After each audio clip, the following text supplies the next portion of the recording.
In tonight's Education Alert, Maryland students are among those speaking out against sexual assault and sexual harassment on campus. And they're getting support from the Board of Regents, which over the summer put more teeth into its sexual assault policies. And to date, that conversation continued. 11 News education reporter Tim Tootin joins us live in the studio with that story. Tim. Well, Donna, studies have shown that 1 in 5 women is sexually assaulted in college. This is a national issue which got the White House involved a couple of months ago.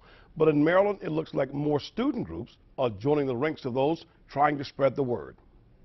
It is about changing campus cultures, and it's about bringing attention to bystander intervention. Zachary McGee is president of the Board of Regents Student Council and a senior at Towson University. He's trying to get the word out to student leaders at a dozen campuses across the state to speak up about sexual assault. If someone doesn't consent to have sex, or someone is too incapacitated to consent to have sex, it's not okay to have sex with them. And it's my job as a bystander to intervene in that situation, and that's universal. McGee is part of a larger University System of Maryland work group committed to addressing the issue.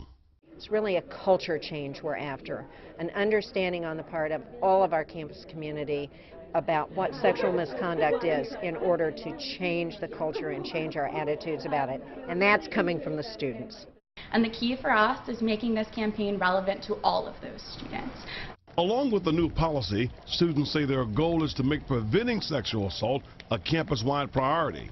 I think students are curious. They're excited to have a conversation about something that is not traditionally something you can talk about very easily, especially with students of different genders. It's kind of a topic that people are a little uncomfortable speaking about. I have not seen an issue that has been this big so quickly on a college campus. An issue school officials believe will eventually help to change attitudes and behavior surrounding sexual assault. It's fantastic to see sexual assault prevention really get the limelight in the past couple of years, because people have seen that this is a huge problem. It happens the most on college campuses, and people really want to change that now.